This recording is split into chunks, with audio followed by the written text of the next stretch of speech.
All right, thanks a lot, Ola. Of course, we got a lot more politics to talk about, and we're going to turn to our political potluck segment right now, the Iowa edition. I'm sure there'll be some pork on the menu. This is where we serve up the most delicious side dishes, main courses, and perhaps even a little dessert.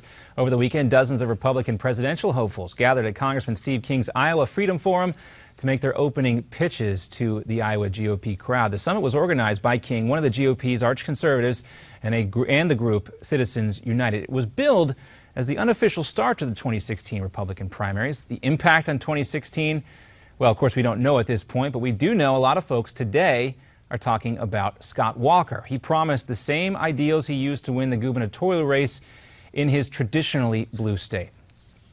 That's the difference between the Wisconsin way and the Washington way. In Washington, they keep trying to find ways to take more of your money. In Wisconsin, we want to find ways to give more of the money back to the people who earned it. Of course, Scott Walker is the Republican who narrowly won re-election over Democratic candidate Tom Barrett back in 2012. He also survived a critical recall election as he was holding the line on conservative issues like union and pension reform. Another hit at the forum, neurosurgeon Ben Carson. He wowed the crowd by focusing on the importance of education, something he knows a lot about. He also slammed special interest groups, blaming them for the current education issues facing this country. There should only be one special interest group, and that is the people of the United States of America. And once we understand that, we can do so much better. Well, Carson is a relatively newcomer to the presidential scene here. He's making his mark on the trail, though, after he left the podium. U.S.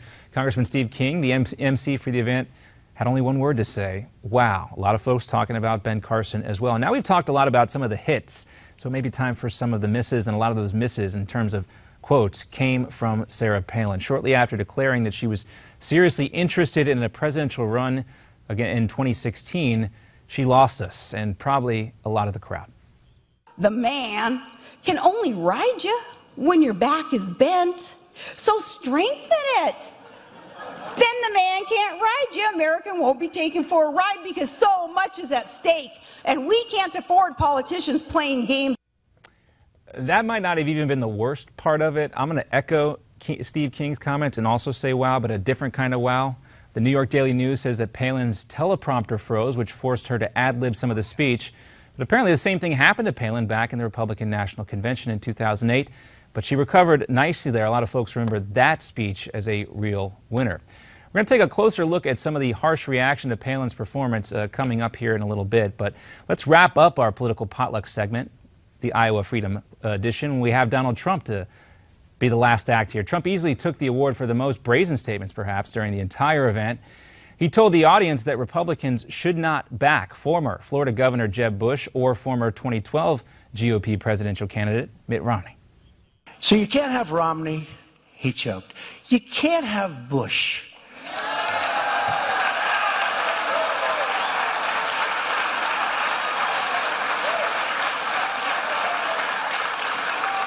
The last thing we need is another Bush. Well, Trump said that Jeb Bush was too weak on immigration. Of course, many of you remember his act of love comments. He also blasted Bush for supporting Common Core education standards, which Trump called a, quote, disaster. That could be another issue for Bush. Neither Jeb Bush nor Mitt Romney appeared at the event. So that's the issue there. Is it really worth going to Iowa? We've talked about this here on Newsmax TV a lot. The intention of the RNC, the Republican National Committee, this time around, this election cycle, was not to have so many beauty contests, but inevitably it seems like these presidential races begin sooner and sooner every single year. This one obviously was a good one for Scott Walker, not so great for Sarah Palin and some of the others, but it's impossible to deny now that the 2016 presidential race has begun on the GOP side. Some different optics also, too, at the event. Chris Christie, who we featured here early on the show talking about the storm in the Northeast, he was there in Iowa also.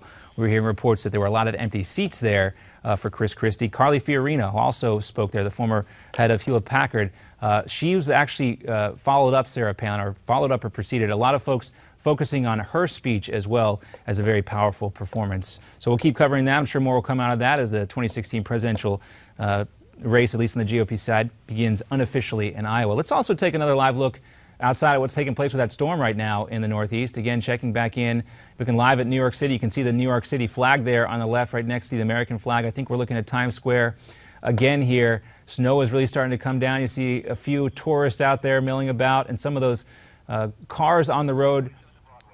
47th and Broadway. Okay, so just north of Times Square here.